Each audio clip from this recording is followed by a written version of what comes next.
grand dialogue. Sigeka Foba. Edouani wa Makaran. Le grand dialogue, l'émission de débat du studio Tamani sur votre radio. Chenibero. Halud Mauni. Cheniberi. Sigeka Foba. Le grand dialogue. Le grand dialogue. Mesdames, Messieurs, bonsoir. Nous sommes mercredi 4 novembre 2015. Bienvenue à cette émission. Aujourd'hui, le Grand Dialogue fait le point de la 5e réunion qui s'est achevée le 29 octobre dernier, de la 5e réunion donc du comité de suivi de l'accord de paix présidé par l'Algérie. Alors, nous allons voir avec nos invités qui sont Firoun Maïga de la plateforme des mouvements d'autodéfense et colonel Ali Amaha de la CMA et Mohamed Ibrahim Sissé, il est le président du conseil régional de Tombouctou. Merci à vous, messieurs, pour votre disponibilité. Je suis Famoussa Sidibé, Nouhoumdire est à la technique. La 5e réunion du comité de suivi de l'accord de paix s'est achevée, je l'ai dit tout à l'heure, le jeudi 29 octobre 2015 à Bamako. 2 grands chantiers meubleront donc la prochaine rencontre prévue pour le 19 novembre prochain à Bamako. La première concerne les patrouilles mixtes.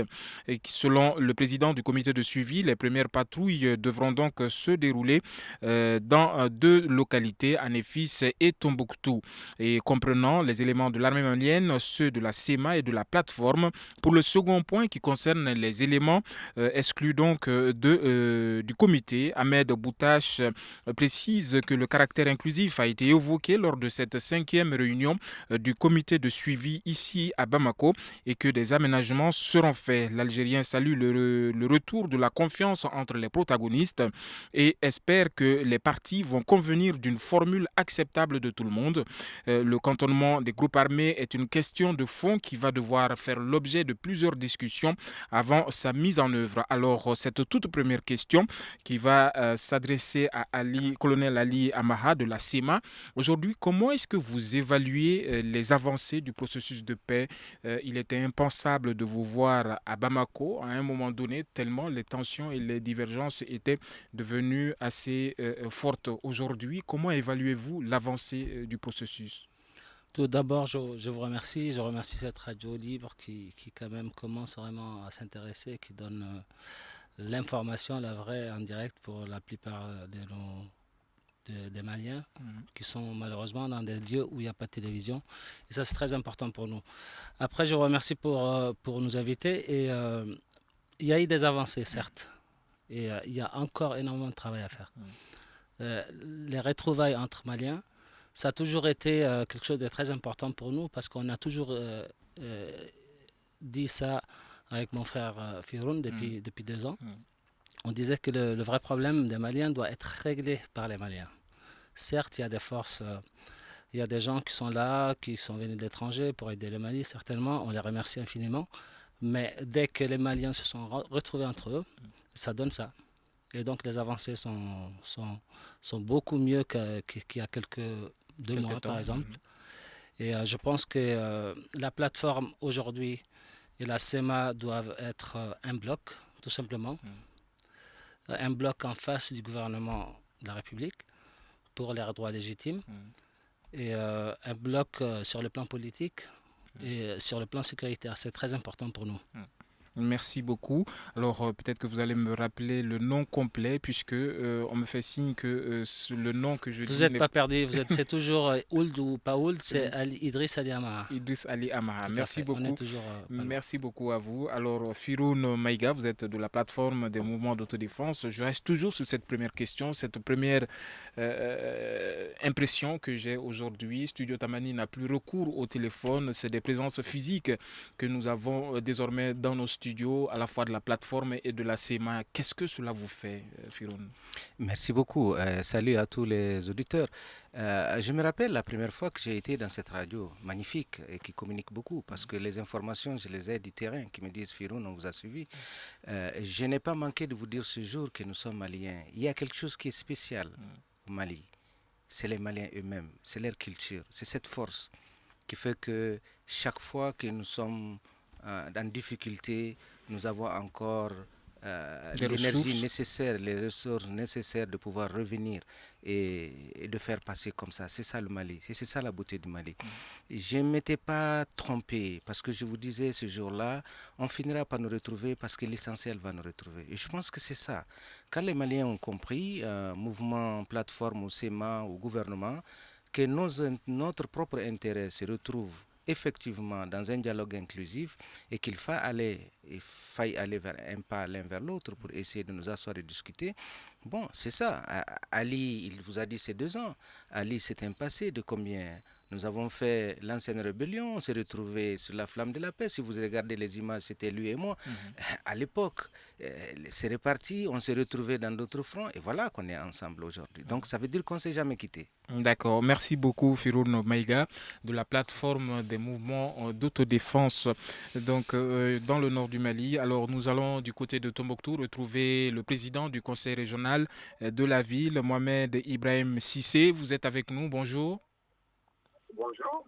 Alors, 2 localités ont été ciblées, si je ne m'abuse, par l'accord, le comité de suivi pour l'organisation des patrouilles mixtes et il se trouve que Tombouctou fait partie des 2 villes concernées aujourd'hui. Qu'est-ce que vous avez à dire par rapport à ces patrouilles mixtes qui vont se dérouler dans votre ville? Mais je pense que d'abord je vous remercie de me donner l'occasion de parler de cet événement. C'est une fierté pour moi qu'il y ait ces patrouilles mixtes dans ma localité, d'autant plus que ça serait des patrouilles entre des Maliens. Entre des Maliens qui hier ne se comprenaient pas et qui se comprennent aujourd'hui. Et c'est aussi le signe que tout va bien. Quand il y a un problème et que après sur une table de négociation les gens se retrouvent et parlent au point qu'ils font des patrouilles mixtes et aujourd'hui ça permettra de faire ressortir les ennemis de la paix. Donc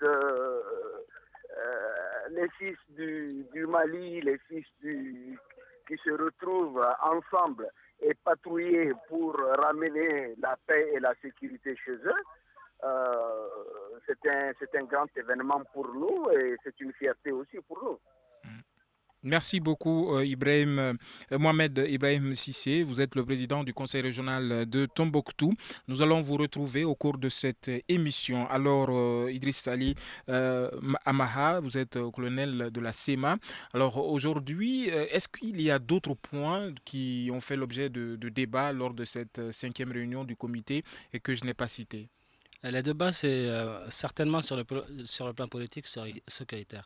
Ce qu'il y a eu, c'est que, il y a quelques semaines ou quelques mois juste avant les malheureux événements de Nafis, ils ont voulu en fait avancer sur le plan politique un peu plus sécuritaire, avant le sécuritaire. Ce qui n'était pas une bonne chose et c'est qu'on a rappelé d'ailleurs au président du CSA. Voilà. Et donc là, il se rattrape, et il commence déjà à s'organiser sur le plan sécuritaire. Le fait que la SEMA, que je rappelle, et la plateforme redeviennent un bloc des mouvements en face du gouvernement de la République, c'est qu'aujourd'hui, on est une seule armée. Demain, ça serait les mouvements, l'armée nationale, peut-être, je ne sais pas, d'autres... Une seule armée, peut-être. Arriver peut-être à une seule armée. Non, mais c'est pas peut-être, ça serait une armée. Par contre, pour les patrouilles, on commence déjà par les mouvements, plateforme SEMA d'un côté, et les FAMA de l'autre côté. Et donc, je pense que c'est une très très bonne chose qui peut rassurer surtout les populations, parce que c'est ce qu'ils attendaient depuis très longtemps. D'accord. Alors déjà, peut-on parler de fusion entre SEMA et plateforme Firoun? Ben, écoutez, moi je voulais juste vous dire que c'est vrai que le déclic vient de Nafis, les frères se sont retrouvés, mais il ne faut jamais oublier que le Mali c'est un État, c'est un grand État. Le gouvernement n'a pas besoin peut-être de se mettre devant la scène, mais il faut regarder les dessous de Nafis. D'où viennent les dessous de Nafis? Comment on s'est retrouvés?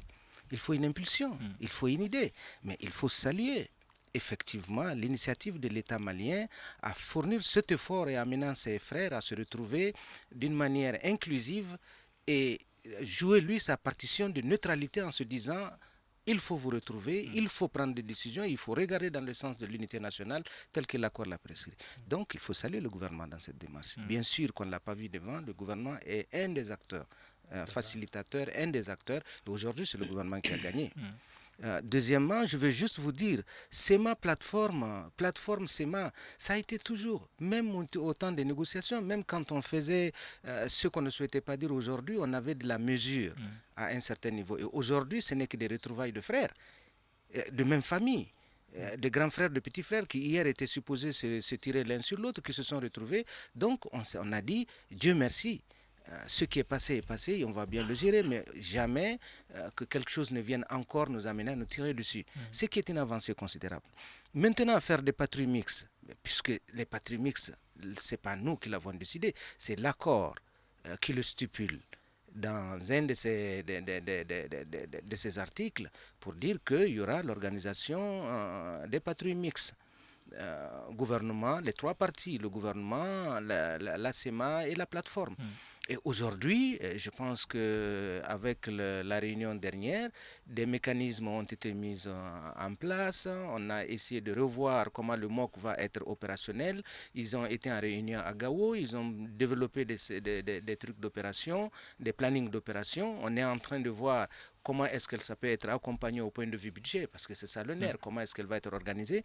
Mais à aucun moment, ni la plateforme, ni la SEMA ne se sont retrouvés un peu neutres ou bien par rapport à cette décision. Ils se sont engagés à dire nous sommes prêts à aller à des patrouilles mixtes avec le gouvernement.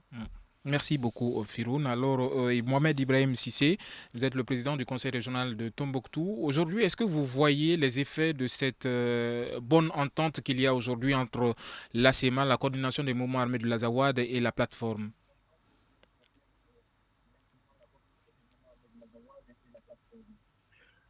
Très bien.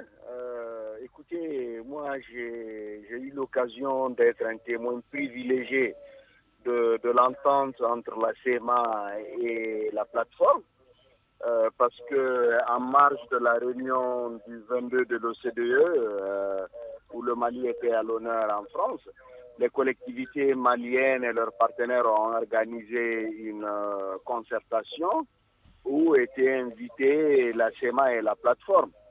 Et quand on a donné la parole, les deux parties ont parlé d'une voix en disant il n'y a pas deux parties, il y a une partie.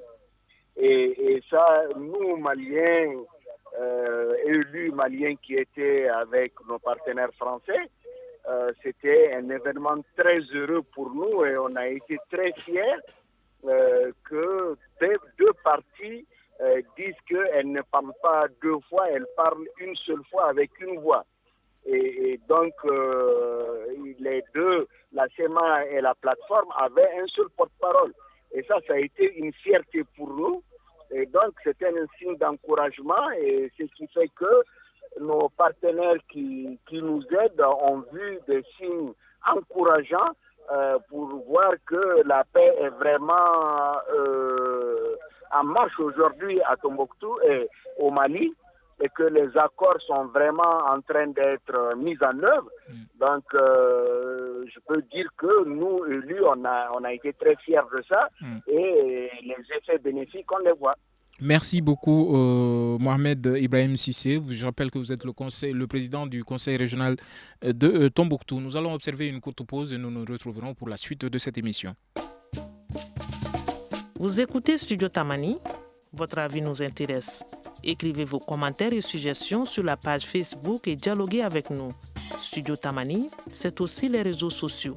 Studio Tamani réfléchit aujourd'hui sur les conclusions de la 5e réunion du comité de suivi de l'accord de paix qui s'est achevé le jeudi 29 octobre 2015, la semaine dernière donc à Bamako. Et la prochaine est attendue pour le 19, est prévue donc pour le 19 novembre prochain, ici même à Bamako. Et nous sommes avec 3 invités, représentants de la plateforme et de la SEMA, mais également le conseil régional de Tombouctou à travers son président.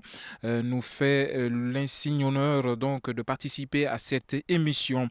Alors, les crises sont-elles terminées? Mais avant d'entrer dans cette deuxième phase, nous allons demander à Ali Idriss, colonel Ali Idriss Amaha de la SEMA.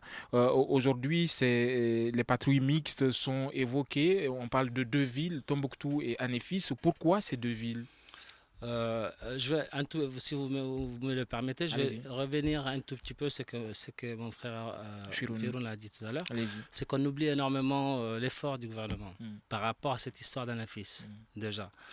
Et, moi, j'avais rencontré le ministre de la Défense il y a 2 semaines qui m'a vraiment dit vraiment des trucs que malheureusement la plupart des gens de la SEMA ni de la plateforme ne savent pas. C'est que la décision réelle à pousser, comme disait Firoun tout à l'heure, les Maliens les uns vers les autres, c'est que le président de la République a décidé d'envoyer le ministre de la Défense, pas dans un avion, mais par la route. Il a été voir tout le monde sur place à Nafis et même autour de Nafis. Il restait 2-3 jours avec eux. Et c'est de là où la plupart des gens ne savent pas la volonté réelle qu'on commence à sentir depuis quelques moments du chef de l'État qui a quand même ordonné au ministre de la Défense de ne pas prendre un avion, mais pas aller par la route. Jusqu'à Nafis. Voilà. Et ça, c'est quelque chose quand même de très, très important pour nous déjà, mouvement. Et sentir cette volonté politique de faire avancer les choses et de pousser les Maliens les uns vers les autres, c'est important. Par rapport à Tombouctou et à Nafis, vous savez que la région de Tombouctou, depuis bientôt quelques mois, même après juste la signature, il y a énormément d'événements dans l'axe Tombouctou-Goundam-Léré.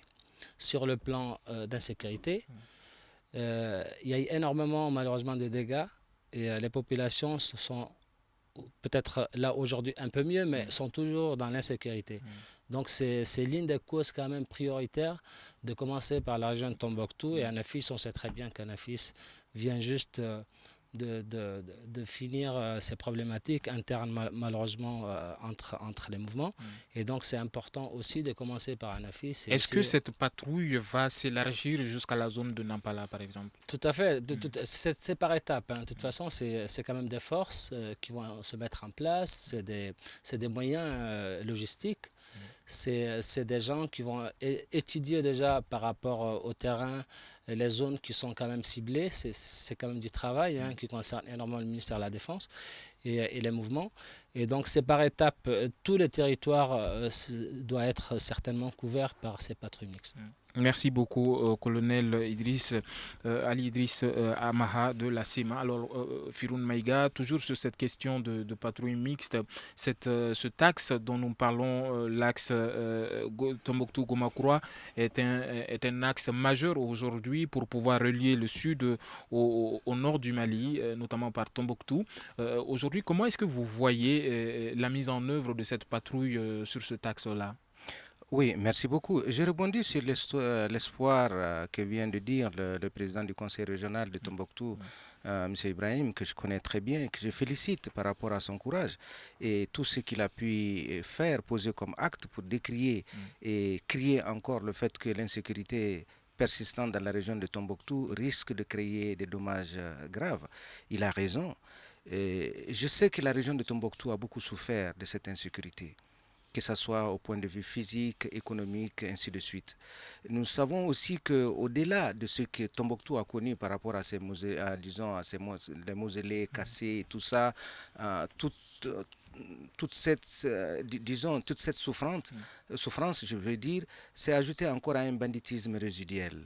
Un banditisme qu'on ne peut pas qualifier parce que l'État n'était pas présent, il n'y a pas d'armée, les mouvements sont confinés dans des positions stratégiques à l'époque en guerre, donc il y avait un espace vide, chacun pouvait utiliser le sobriquet de X ou Y pour faire du mal. Et vous avez vu que Tombouctou, ça a été toujours l'horreur, ça a été toujours les cas les plus difficiles. Je pense qu'aujourd'hui, c'est une question fondamentale, on l'a criée. Il faut que cette région reconnaisse ce qu'elle fut d'antan. Donc, il faut la sécurité. Si l'État n'est pas en mesure de sécuriser les populations et leurs biens, il faut bien que dans cette phase, il y ait une dynamique globale. Et c'est ce qui fait que ça a été salué. Au niveau de la commission de défense et sécurité, parce que je suis membre de cette commission, nous avons déjà interpellé à plusieurs titres le gouvernement et les autres partenaires que ce axe doit être pris en compte. parce qu'elle peut influer aussi sur toute la région de Mopti, toute la région de Gao. Et puis bon, une situation dans la région de Tombouctou, elle est très explosive. Quand vous dites qu'il y a entre Gundam et Tombouctou des problèmes, il y a eu des morts d'hommes, il y a eu des pillages, ne serait-ce qu'hier seulement, il y a du harcèlement sur les gens, il y a du n'importe quoi qui se fait. Et souvent, on se rend compte que c'est les mêmes personnes qui sont avec nous. Alors, c'est très difficile et je pense que le choix de Tombouctou n'est pas un choix gratuit. C'est un choix qui est mûri et je pense que la couverture et surtout que les missions qui vont se redéployer, c'est des missions qui vont être planifiées en fonction des zones et en fonction aussi de la pertinence effectivement de l'aspect sécuritaire dont la zone a besoin. Je pense qu'à ce niveau-là, il faut saluer la décision quand même du CSA et surtout la Commission de défense et sécurité de vouloir redéployer les premières missions du MOC dans cette zone-là et dans celui d'Anafis que l'on connaît normalement. Il faut partir d'Anafis pour que Kidal... n'oubliez pas que la plateforme est à Kidal. Je vous le dis encore avec c'est une information que la plateforme est à Kidal avec armes, avec bagages. Et je vous dis, et tout se passe bien. Et tout se passe très bien. Des réunions sont en train de se tenir à Kidal avec des éléments de la plateforme, de la société civile, toutes les communautés, que ce soit Bambara, Sonrai, qui résident à Kidal aujourd'hui, sont en perpétuelle réunion pour essayer de revoir quel cadre il faut voir. Donc il y a une nouvelle dynamique, il y a un changement. J'entends les gens se dire Kidal c'est loin, mais nous sommes à Kidal. Et Kidal existe, c'est une partie du Mali. Merci beaucoup, Firoun Maïga, de la plateforme des mouvements d'autodéfense du Nord. Alors, nous allons retrouver Mohamed Ibrahim Sissé. Il est le président du conseil régional de Tombouctou. Alors, Monsieur Sissé, on parle de plus en plus de patrouilles mixtes dans votre localité. Comment est-ce que vous voyez l'organisation de cette patrouille et quelles zones doivent être prioritaires par rapport à d'autres? Alors, vous savez, la région de Tombouctou est la région la plus enclavée du Mali. Avec la région de Kidal, c'est la seule région qui n'est pas reliée au reste du pays par une voie bitumée. Et aujourd'hui, l'axe Tombouctou-Gundam pose problème et l'axe Tombouctou-Douanza pose problème. Donc, la priorité pour moi aujourd'hui, pour les patrouilles mixtes, ce sont ces deux axes. Pourquoi l'axe Tombouctou-Gundam-Niasenke? C'est parce que c'est la zone de production de la région de Tombouctou. C'est là où vivent la majorité des populations. Et aussi, c'est l'axe qui nous permet de venir à Nyono. Et en même temps, si ce axe est sécurisé, ça permettrait la reprise des travaux de la route Tombouctou-Gomankoura et ce qui va désenclaver la région de Tombouctou. Donc pour vous dire combien ce axe est stratégique et important. Alors, l'axe Tombouctou-Douanza, c'est aussi un axe aussi important puisque économiquement, c'est ce axe-là qui nous relie à Mopti, à Sikasso et au reste et à la capitale. Et Tombouctou, Douanza, c'est 200 km. Donc si ce axe également est sécurisé, ce qui fera que le déplacement des populations, des opérateurs économiques sur Mopti, sur la capitale, sera assuré. Donc ces deux axes-là sont les poumons de Tombouctou. Donc si je vois une priorité aujourd'hui, ce sont ces deux axes. Alors, merci beaucoup. Merci beaucoup, Mohamed Ibrahim Sissé. Nous allons vous retrouver au cours de cette émission.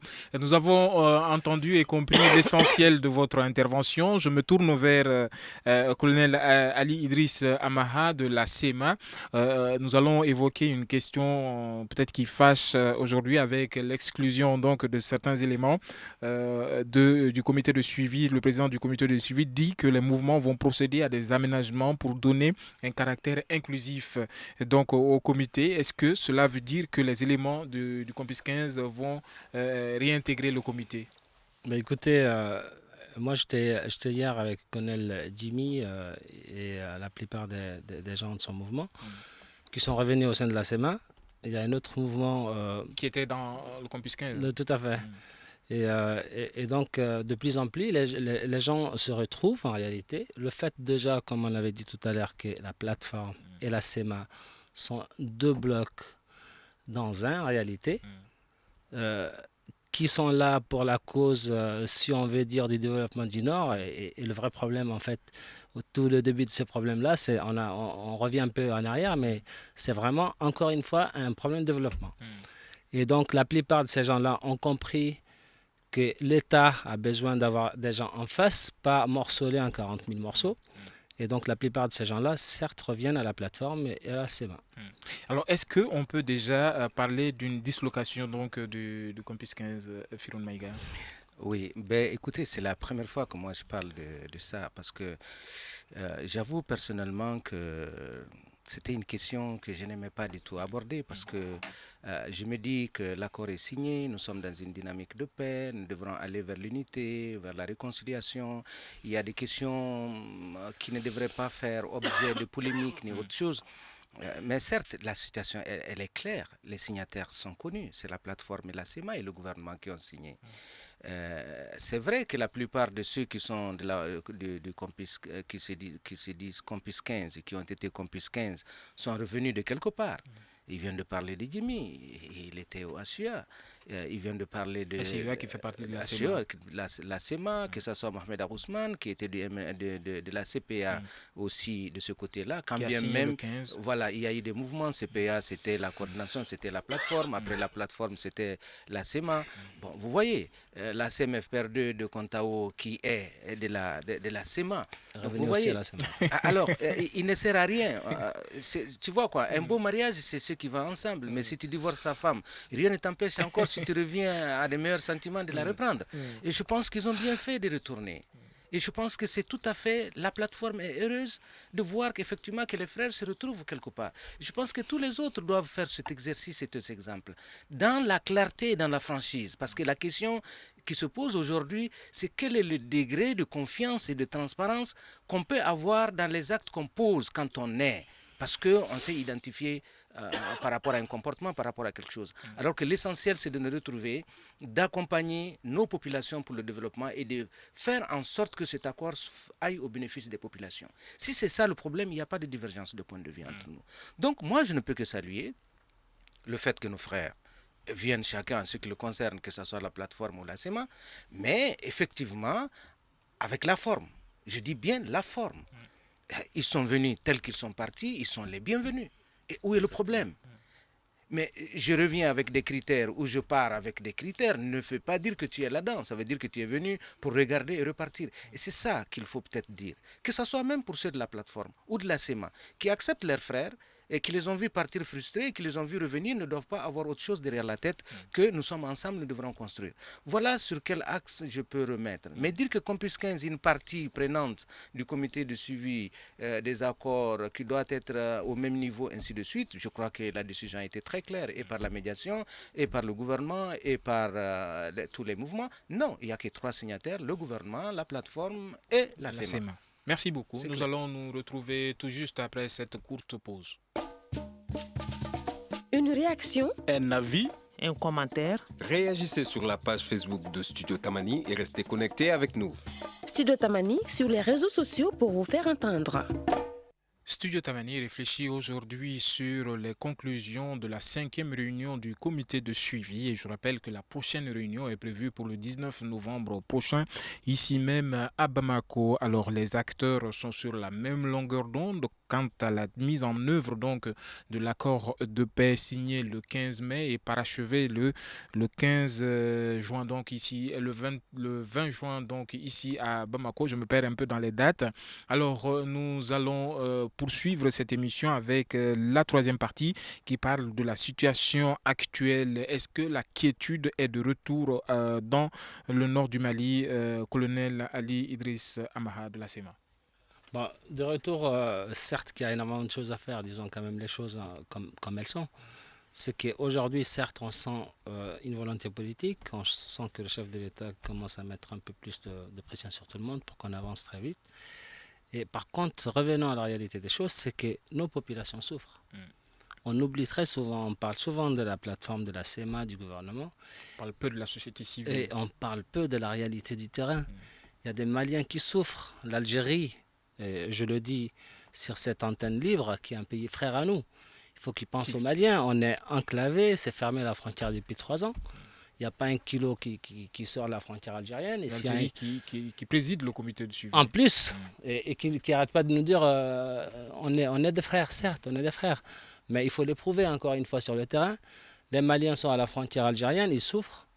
Des fois, malheureusement, la douane tire à bout portant sur une personne qui n'a pas le choix de faire la fraude parce que ses parents crèvent la dalle juste en face. Et le pays est fermé militairement. Nous, on ne peut pas, nos populations souffrent. Donc, il faut rappeler quand même à nos frères algériens de penser à ça et rappeler au président de la République de dire à la République frère à nous, algérienne, de nous ouvrir les frontières. C'est important pour nous. D'un autre côté, je vais aussi rappeler que par rapport aux routes, on a des problèmes, comme disait tout à l'heure le président du conseil régional Tombouctou. On a ces problèmes de la route, Nyono-Tombouctou. Il faut vraiment mettre le paquet pour que... Qu'est-ce qui vient aujourd'hui au nord? Et mon frère Féonella, c'est que du charbon. Du sud au nord du Mali, c'est du charbon. Il n'y a pas autre chose qui va plus. Pourquoi? Parce qu'il n'y a pas de route. Le poisson, c'est pas possible. Les fruits et légumes, n'en parlons pas. Les commerçants redoutent les commerçants ne peuvent pas parce qu'il y a des problèmes sur la route, la sécurité. Et franchement, il faut quand même revenir et penser à la société civile, les gens qui souffrent. Voilà. Alors, nous allons voir avec vous, Firouni, également. Est-ce que le fait que les partis, la CEMA et la plateforme s'unissent aujourd'hui permet de dire qu'il y a le retour de la quiétude aujourd'hui dans le nord du Mali? Oui, merci beaucoup. Moi, je peux seulement dire que l'espoir est permis. Mais en fait, moi, je vais être sincère avec moi-même. Si la CEMA et la plateforme se sont retrouvées pour la paix, pour le bénéfice d'un Mali uni, et comme le dit l'accord, c'est des principes et des engagements. Et nous nous sommes engagés sur ça. Il y a des responsabilités partagées et des responsabilités à assumer. Je pense que pour que les populations croient, parce que nous sommes issus d'eux et nous nous battons pour eux, il faut que nous nous engagions effectivement dans le domaine sécuritaire. Il faut que nous créions la confiance. Il faut que nous acceptons le principe que nous sommes dans un État unitaire et que l'État du Mali, c'est l'État du Mali, c'est sa constitution et c'est un respect. Il faut que nous prouvons effectivement que ce n'est pas une acceptation à deux dimensions. On l'a fait, oui, mais de l'autre côté, oui, comme on le dit, dans un pays démocratique, la liberté d'expression, ainsi de suite, ça existe. Mais aujourd'hui, les gens attendent de nous, plateformes et de la CEMA, des engagements forts, des engagements qui donnent l'impression, qui donnent la confiance et que le pays se retrouve. Le pays ne va pas se retrouver d'un coup. C'est vrai qu'il y a beaucoup de choses. Ça fait 3 ans qu'on a été occupé, on a eu des difficultés. Ce n'est pas une baguette magique. Je sais que le président du conseil de cercle, il le sait. Ce n'est pas en 1 mois, en 2 mois qu'il va dire que bon, la ville de la région de Tombouctou va être totalement faite. Mais il est obligé de retrousser les manches et d'aller de l'avant. Mais pour qu'il arrive à parler, pour qu'il arrive à poser ses actes, il faut qu'il voie de nous des engagements. Les mouvements, je dis surtout, qui ont signé l'accord, cet engagement d'aller vers cet apaisement, vers cette réconciliation, vers cette retrouvaille. C'est le défi majeur qui nous impose à nous. Donc je parle de nous, mouvement, d'abord. Et ensuite, la volonté politique du gouvernement. De comprendre que les choses ont changé. Ce n'est plus comme avant. Les choses ont changé. Les gens ne sont plus encore aussi limités dans leur vision. Les gens ont des ambitions. Les gens, aujourd'hui, si tu regardes cette jeunesse, c'est une jeunesse qui va à 300 à l'heure. Ils ont des capacités extraordinaires d'analyse, d'anticipation. Donc, on ne peut pas rester dans un système monologue où on ne bouge pas, on va dire non. Ça a changé. Il faut que l'État s'adapte. Une ouverture. Il faut une volonté politique de créer aussi la confiance. De dire que hier, c'était comme ça, mais aujourd'hui, nous avons dépassé certaines étapes, mais que l'État s'assume. Mais que l'État aussi soit là comme un État fort. Je ne parle pas d'un État à la bananière, c'est-à-dire que faire semblant qu'on est là ou qu'on n'est pas là. Aujourd'hui, le retour des services sociaux de base, tel qu'on le dit, il doit se faire avec une dynamique, avec une acceptation, mais qu'on sente que c'est l'État. Ce n'est pas que les mouvements refusent ou autre chose, mais je pense qu'il faut aller un peu au-delà, mais ça avec l'accompagnement aussi de la population. Il faut que la population nous aide, nous-mêmes à nous retrouver. Et éviter désormais de dire ce que j'entends sur les réseaux sociaux. Oui, excusez-moi du terme, je le dis, parce que moi, ça ne me choque pas. Qu'on dit le Nord, le Sud, ils ne veulent pas la paix, ils sont toujours comme ça. Mais je crois que c'est dépassé. Qu'on ne reste plus en tant que Malien en train de rêver, à penser qu'en restant chez soi, en parlant, on résout le problème. Je pense que nos problèmes, il faut qu'on les assume, qu'on les prenne. Et ça, c'est du civisme. D'accord. Voilà. Merci beaucoup, Firoun Maïga. Nous allons du côté de Tombouctou retrouver Mohamed Ibrahim Cissé, le président du conseil régional de la ville. Alors, Monsieur Cissé, aujourd'hui, qu'est-ce que vous attendez de ces différents mouvements, plateformes, SEMA et Armée malienne? Aujourd'hui, vous êtes porte-parole de votre population sur place. Qu'est-ce que vous attendez de l'ensemble des partis? Alors, ce que nous, populations, nous attendons de toutes les parties, c'est de nous permettre de vivre d'abord en paix et aussi nous permettre de vaquer à nos occupations. Nous sommes des populations travailleuses et nous ne voulons pas dépendre de l'assistance. Et on souhaite reprendre nos activités. Nous sommes des commerçants, nous sommes des agriculteurs, nous sommes des éleveurs. Et si on peut nous adonner à nos activités, on est capable de nous prendre en charge et d'assurer le développement de notre territoire. Et ça ne peut pas se faire sans la paix. Donc ce qu'on attend des partis, c'est de nous permettre de pouvoir vivre en paix, en sécurité. Et d'ailleurs, j'invite toutes les parties. Il y a un groupe de jeunes qui ont décidé d'offrir à la jeunesse de Tombouctou un week-end culturel. À ce week-end-là, notre souhait, c'est que nos frères qui vivent en dehors de la région de Tombouctou viennent voir qu'il est possible de vivre en paix et que les choses ont repris. Donc il y a un groupe d'artistes qui se rendront bientôt à Tombouctou justement pour offrir un week-end culturel à l'ensemble des populations, aussi bien du sud que du nord. Donc voilà, et en ce moment on prouvera au monde entier que les choses ont repris et que les activités peuvent reprendre. Et cela va aussi encourager nos partenaires qui nous aident à revenir sur le terrain. Aujourd'hui, quand on veut travailler, les partenaires disent on ne peut pas aller à Tombouctou. Donc, je voudrais qu'on donne un signe positif, un signe fort à nos partenaires qu'aujourd'hui, il est bien possible de reprendre les activités à Tombouctou et que nos partenaires peuvent venir en toute sécurité travailler.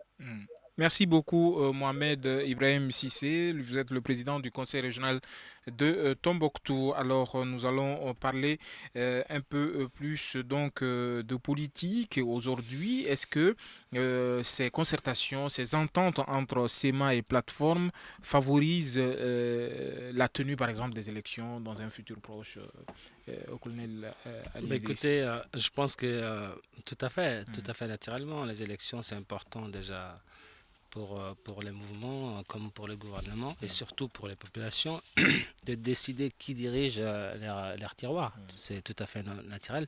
Je pense que tout à fait, c'est une très très bonne chose.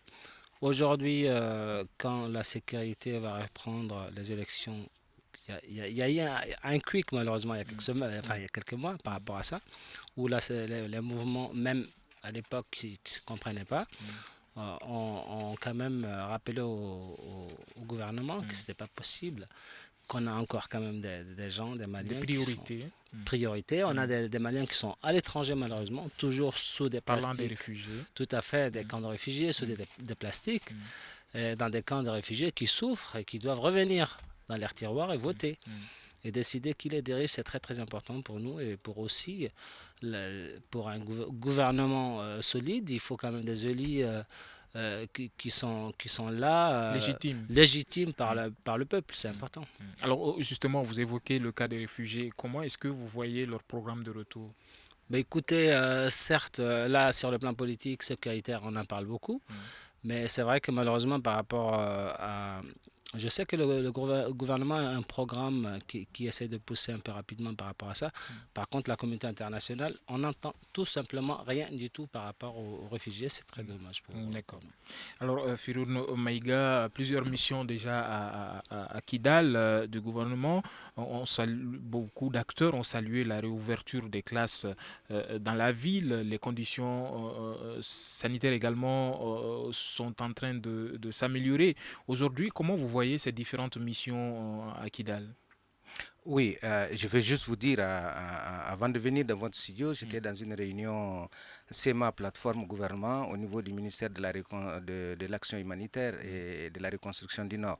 Et l'objet de cette réunion, c'était de faire le point sur la situation des réfugiés, rapatriés, personnes déplacées internes et le résumé synthétique du plan d'action qu'on a partagé ensemble. Pour vous dire que les choses évoluent. Et autant pour moi, qu'il y ait des dispositions qu'on est en train de prendre pour que les réfugiés rentrent chez eux, pour que les services sociaux de base, des actions ont été prises pour pouvoir montrer. On a eu des chiffres qui sont très encourageants, qui montrent voilà ce que l'État est en train de faire et dans quelles conditions ils sont en mesure de les renforcer. Il y avait des partenaires avec nous, des PTF, comme le HCR et les autres qui sont là en train d'accompagner pour dire qu'ils veulent juste la volonté des partis pour qu'eux, ils puissent faire ce travail. Donc il n'y a pas de problème. On a toujours parlé des élections, mais l'accord est très clair. L'accord dit, dans cette période intérimaire, il faut que l'État prenne ses responsabilités et crée des mesures, des dispositions pour des mesures législatives, réglementaires, voire constitutionnelles. Et pour arriver à des élections, il faut réellement qu'on crée les conditions. Le système qui est utilisé en ce qui intéresse le suffrage indirect, tel que les Maliens le connaissent, et aujourd'hui je vois une confusion, on a dit nous partons à des élections au suffrage direct. Et quand on va au suffrage direct, la loi électorale doit connaître une modification pour que le système d'élection aujourd'hui qui prévaut au Mali, disons pour l'élection des maires, puisse évoluer. Aujourd'hui, on vote pour un conseil communal, le conseil se retrouve pour élire le maire, c'est indirect. Nous, on a dit il faut que les populations comprennent que la personne qui va être élue sur son programme vient d'eux. Et c'est direct. Et s'il ne marche pas, on lui dit tu as échoué, tu sors. Voilà ce qu'on veut. Et ça, il faut régler, il faut qu'il y ait des textes, il faut qu'il y ait des lois. Et ça, c'est la responsabilité de l'État. En ce moment, on viendra aux élections. D'accord. Merci beaucoup, Firoun Maïga. Alors, cette question au colonel Ali Idriss Amaha de la CEMA. Aujourd'hui, tout le monde s'accorde sur cette volonté de paix, ces missions du gouvernement qui arrivent à Kidal. Et quel est votre sentiment pour clôturer ce débat? Quel est votre sentiment pour l'avenir du processus de paix? Écoutez, moi je pense que les choses avancent. Et Inch'Allah, avec la volonté de Dieu, celle du gouvernement et des mouvements, encore une fois, que je ne cite pas les noms, c'est les mouvements qui ont pris les armes contre leur pays pour des droits légitimes dans ce pays, aujourd'hui un pays de droit, qui nous a donné l'occasion de récupérer nos droits légitimement. Je pense que les choses avancent et que tous les Maliens aujourd'hui se mettre dans la tête que le pays est à eux et donc il ne faut pas attendre les étrangers pour venir construire le Mali. Alors, vous avez évoqué tout à l'heure une question sur l'humanitaire. Les populations de Kidal, par exemple, attendent beaucoup de la communauté internationale. Qu'est-ce que vous leur dites aujourd'hui ? Qu'est-ce que vous dites à la communauté internationale ? Ce qu'on dit à la communauté internationale, c'est d'essayer déjà d'aider les populations qui sont quand même, c'est encore une ville vraiment, vraiment très enclavée, Kidal, tout le monde le sait, c'est que rien ne passe déjà par la route à cause de l'insécurité. Et les avions de la MINISMA sont des avions en mission qui ne peuvent pas transporter du vivre aux populations. Aujourd'hui, il faut vraiment qu'ils essayent de se libérer un peu et dire ça va, il y a la paix et allez-y vers Gao vraiment et essayer de faire travailler et puis changer un peu le commerce. Et je vais encore appeler à nos frères algériens, si possible, de nous aider sur la frontière parce que le Mali est vraiment un pays aujourd'hui qui avance vers la paix. Et certes, je respecte sur le plan sécuritaire l'Algérie. Il faut qu'il se rappelle un peu par rapport à nos populations qui souffrent à leurs frontières. Merci beaucoup au colonel Ali Idriss Amaha de la CEMA.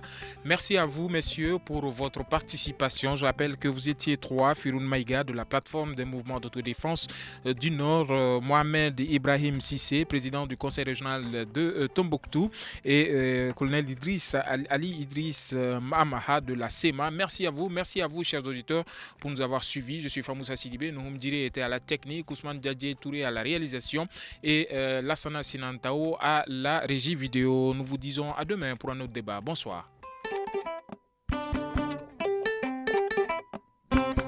Le grand dialogue. Sigi Kafoba. Et e dawani wa maqaran. Le Grand Dialogue, l'émission de débat du studio Tamani sur votre radio. Shenibiro. Halud Maundi. Shenibiri, Siki Kafoba.